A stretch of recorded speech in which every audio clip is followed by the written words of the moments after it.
नमस्ते सम्पूर्ण मलाई हेरिरहनु भएको सबैजनालाई प्रनिताको सानो गार्डन च्यानलमा स्वागत गर्दै एउटा भिडियो अपलोड गरिरहेको छु। आशा गर्छु तपाईहरुले मलाई साथ सपोर्ट दिएर पूर्ण भिडियो हेरिदिनुहुन्छ भनेर। अनि पूर्ण भिडियो हेरेर तपाईहरुको आफ्नो प्रतिक्रिया पनि कमेन्टमा चाहिँ लेख्नु नभुल्नु होला। अनि मेरो यो गार्डन च्यानलमा चाहिँ म जे सिक्छु, जे अब मैले गरेको कामहरु नै मैले शेयर गर्दै आएको छु। मलाई धेरैले सपोर्ट पनि गर्नुभएको छ, उहाँहरुलाई धेरै धेरै धन्यवाद। अनि जो नयाँ हुनुहुन्छ उहाँहरूले पनि मलाई सपोर्ट गरेर सब्स्क्राइब गर्नुहुन्छ भन्ने आशा गर्छु। अनि तपाईहरुको प्लान्ट फुल विषयमा तपाईहरुलाई के अब प्रश्न सोध्नु मन लाग्छ त्यो तपाईहरुले प्रश्न गर्न सक्नुहुन्छ। म एकदमै तपाईहरुलाई प्रश्नको उत्तर चाहिँ दिनेछु। अनि आजको यो भिडियो सुरु गर्दैछु। पूर्ण भिडियो हेरेर मलाई साथ दिनु होला। यो चाहिँ मेरो एकदमै फुलिरहेको फुल छ। अनि मेरो चाहिँ सानो गार्डन छ, त्यसमा नै म फुलहरू प्लान्टहरू लाउने चाहिँ मेरो पुरा इच्छा छ, सपना छ। त्यो भएर चाहिँ म एकदमै टाइम निकालेर चाहिँ फुलबारीमा म व्यस्त रहन्छु। अनि अब फुलको साथसाथै म चाहिँ अब जुन सब्जीहरू पनि अलिअलि चाहिँ म ठुल्ठुलो जुन सब्जीको ठुल्ठुलो डिब्बा पाइन्छ त्यसमा चाहिँ लाउने गर्छु। किनकि अब समर सुरु भइसक्यो, समरमा हुने सब्जीहरू लाउने चाहिँ टाइम भइसक्यो। किनकि अब यहाँ चाहिँ म चाहिँ प्लेन्स एरियामा छु, त्यो भएर चाहिँ पानी जमिनले गर्दा चाहिँ यस्तो अब जुन ठुल्ठुलो गमला पटहरूमा चाहिँ हामीहरूले चाहिँ सब्जी लाउनुपर्छ। भुइँमा लगायौँ, जमिनमा लगायो भने चाहिँ पानी पऱ्यो भने जामिएर त्यो मरिहाल्छ। त्यही भएर मैले चाहिँ अब यो खोर्सानी, लाम्चे खोर्सानीको चाहिँ मैले सिड लगाएको थिएँ।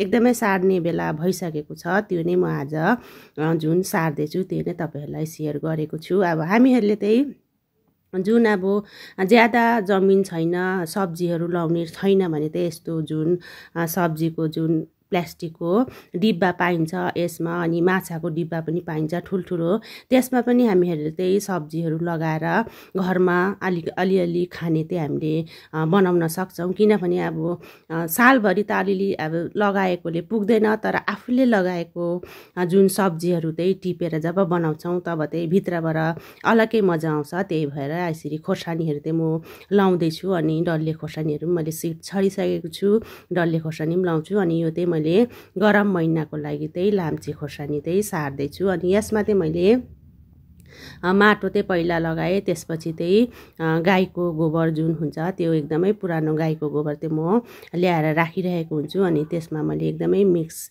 गरेको छु। अनि यसरी जराहरू एकदमै राम्रो आएको पनि छ। अनि यसलाई म सारेर चाहिँ अब जब यो सरिसक्छ त्यसपछि चाहिँ हामीले पिन्चिङ गर्दै जानुपर्छ। अनि त्यो गाछ एकदमै ठुल्ठुलो भएर जान्छ। अनि जति हाँगा त्यति नै खोर्सानी फल्छ। अनि हामीले यसरी खोर्सानी लायौँ भने चाहिँ हामीहरूले एउटा एकदम आफूले लगाएको खाना मजा पनि आउँछ। साथै यसरी यो खोर्सानी चाहिँ हामीहरूले किन्नु पर्ने अवस्था पनि हुँदैन, किनकि यो लाम्चे खोर्सानी एकदमै ज्यादा फल्छ।